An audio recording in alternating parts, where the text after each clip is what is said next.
So in my attempt to escape the wind, hopefully this is not too windy for you guys, I've climbed down a somewhat rock wall. This is where I live. This is a place called Ballina in New South Wales. It's pretty nice. I think it's like low tide at the moment.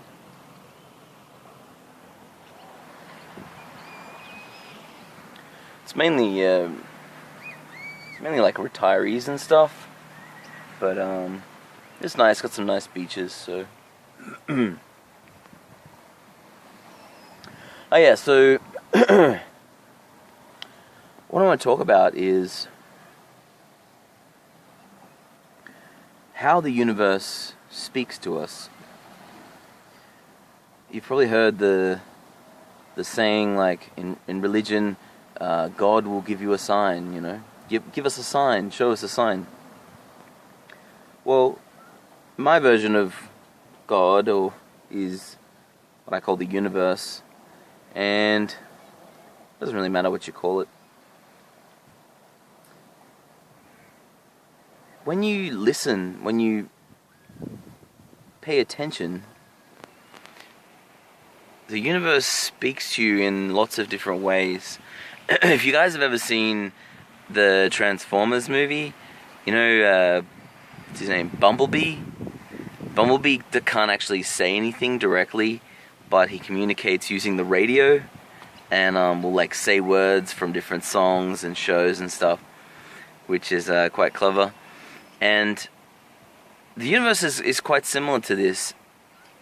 So obviously, it doesn't have a, you know, mouth and a voice. Human traits like we would typically communicate with. So how does the universe communicate with us? How do we know the universe is talking to us? Part of it is psychological. Part of it is what's called your reticular activating system.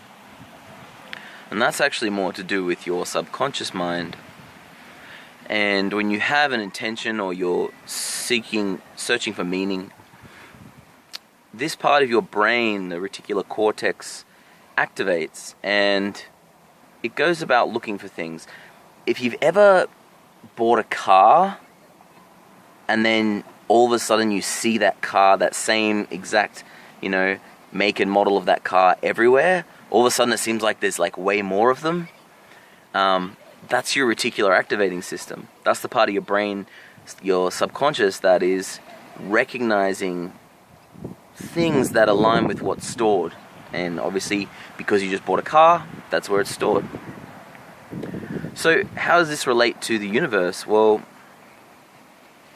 just like Bumblebee, sometimes you may have noticed you'll be trying to understand something, and a friend will just say like one thing to you, just like a really odd comment, like an unexpected comment, and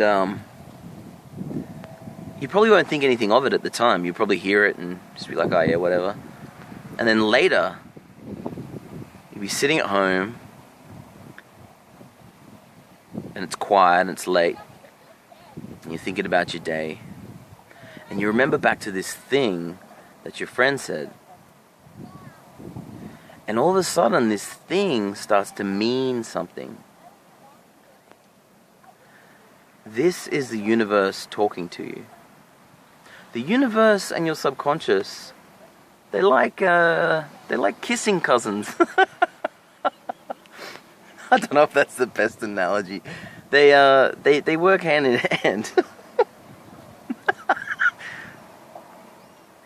Sorry, being a sicko. And so sometimes you might hear a song on the radio. For me, I'll give you an example, right? Because like, what's Luke talking about? Why is he fucking talking about this? Tripper. So recently I've been having a struggle with letting go of something. Letting go of an idea. And me hanging on to this idea was actually causing me a lot of pain. It's causing me to get sad, upset, depressed, doubtful, all this stuff.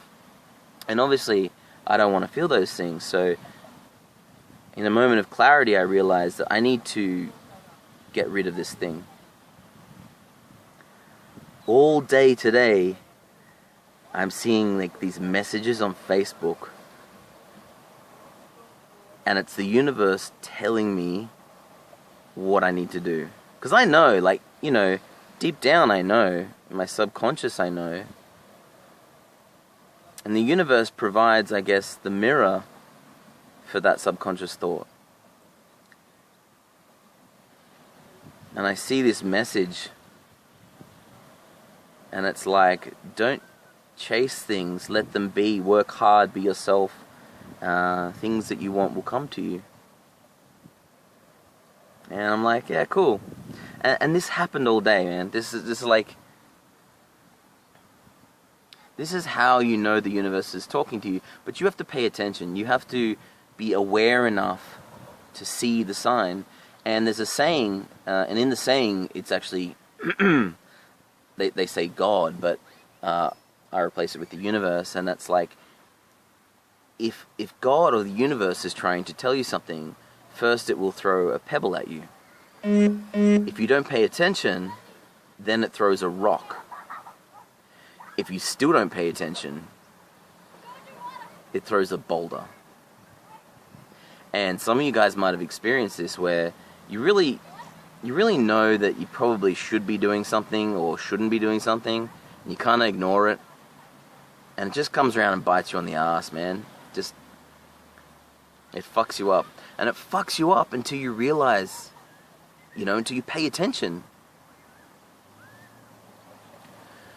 So, in order to hear the universe, in order to actually hear what the universe has to say, you really have to quieten your mind. You really have to silence yourself. Because how can you be a good listener if you're talking? How can you hear what the universe has to say if your mind is noisy? This is one of the benefits of meditation. But you don't have to meditate to realize this, You can just learn to be more aware, learn to sit in the stillness of life. And,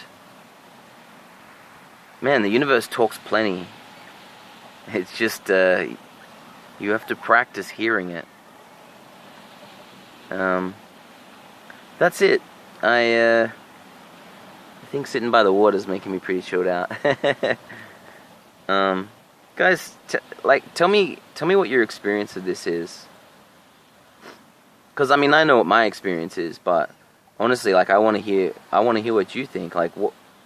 What have you thought about this? What have you experienced about this?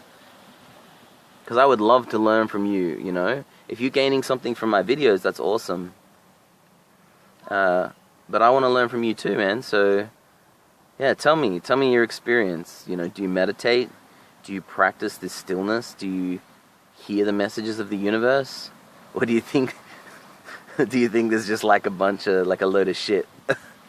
And, maybe Luke smokes weed or something. I don't, but, it can sound like that.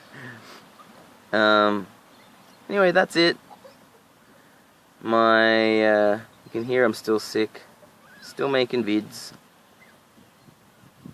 Hopefully be better in a couple of days. But that's it, man. Listen, and be still in your mind, and the universe actually has a lot to say. Peace.